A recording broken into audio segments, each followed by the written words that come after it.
Once I had a very talkative friend who told me that she was going to go on a voice fast for a few days. And I thought to myself, I bet her husband is going to enjoy this.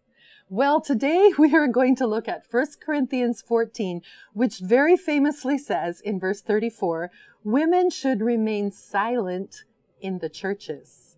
So, hermeneutics, we're going to look at context.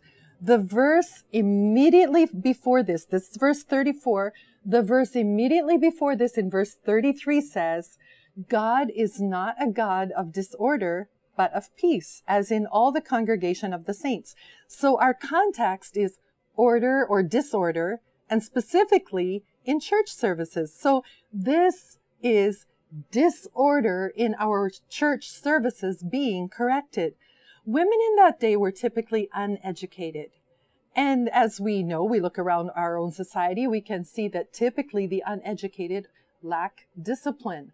Because we learn discipline as we grow up through school. As we're educated, we become disciplined people. And we also know that the women in those days, when they went to worship, were separated from their husbands, either by a curtain or some kind of a wall. It's still that way today. If you go with us to Israel, or when you go with us to Israel, and you will see when we go to pray at the Western Wall, there is a men's side and there is a women's side. It is most definitely separated. I remember one time being there in very, very cold, rainy weather, and we were praying for all the prayer requests from our congregation. And I had this bag of prayer requests and my hands were so cold. And I actually resorted to putting a plastic bag over my head and back just to try to keep warm. And at the end of praying, I met my husband at the designated place at the back at the designated time. And I said, oh, it was so cold. And he said, oh, was it cold on your side? It turns out that the men's side has a covered area and it's heated. Oh, still separated, the men and the women. So the women would come to church, would come to services in those days, and they wouldn't maybe understand because they had not been educated. They wouldn't understand what it is that the preacher was talking about. And they would call over the curtain, hey, Levi, what does that mean?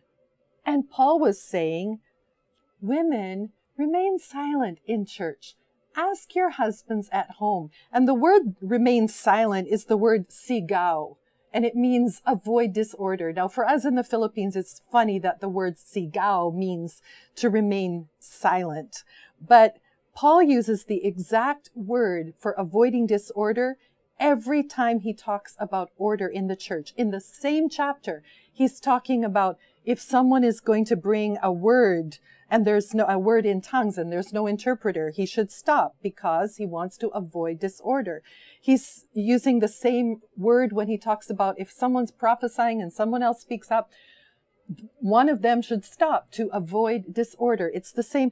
This whole chapter is specifically dealing not with women in ministry, but with women in learning. And Paul says he wants women to learn.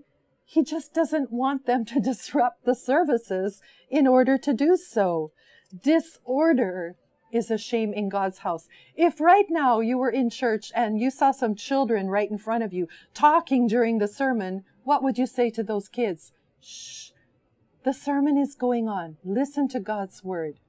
It's all about order in the house of God.